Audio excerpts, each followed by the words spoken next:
Welcome. Today we're going to go over Asian American politics, Aoki and Takata, Chapter 2, Asian Americans Today. Asian Americans are very diverse. There's ethnicity, race, panethnicity, and identity. Race is not only the way you identify people. There's actually multiple terms, such as ethnicity and panethnicity. Ethnicity is sort of what you identify as in terms of your own micro identity, such as your own maybe genetic regional place that you're from. Pan-ethnicity is maybe some sort of a huge identity that actually encompasses many people, such as Asian American. Now, ethnicity is your individual regional identity based on geographic origins or blood. Example, I am Korean, I am Hmong, I am Filipino. What is pan-ethnicity though? Well, pan-ethnicity is a group of a collection of ethnicities groups. So for instance, all the Asians in America, or Canadian Asians, or British Asians. Well, that encompasses a lot of different ethnicities. And so that is a pan-ethnicity. Now, is it hard to be pan-ethnic? Can we be both? Well, that's up to you. Now, ethnic identity functions very differently than race. It's different effects on the way people think about themselves and how they're treated. It's a subset of racial groups. For instance, a subset of the nation, Koreans from Korea. What about the Hmong, right? You could say, are they from Laos? Are they from the United States? Are they originally from China? Sure, all those things can be true. So Asian Americans is not just one thing, it's many things. Now, Glazer and Moynihan found that second and third generations still identify themselves by their ethnicity. So you see how ethnicity is still a very, very salient and important thing. Now, other scholars feel that ethnic identity is cost-free and voluntary. And actually, some other scholars say that ethnicity is actually not voluntary and that you're kind of forced into it and you lose things. You gain and you also lose things. So there's another group that say it's not cost-free. Now, Asian American pan-ethnicity, Yen Le Espirito, very famous UC San Diego professor, writes about this, and she writes about how, you know, it bridges institutions and identities, and please pick up her book.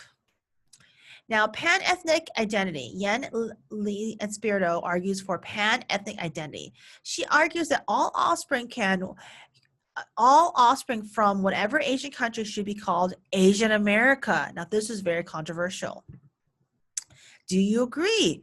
Do you think that all Asians should be called Asian Americans and when they come to the United States? Why or why not? Well, the pro would be we'd have more political power.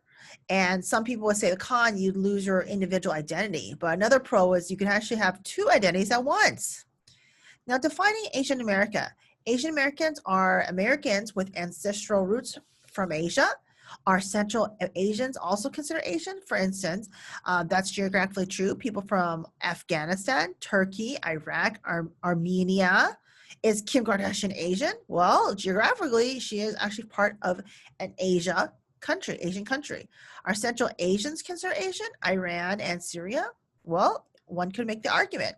Definitely geographic. Now, Asian American stats. 6% of the U.S. right now is Asian. There's the hypothesis rule that has ruled America. If you're one drop black, you are black. That was used to enforce slavery.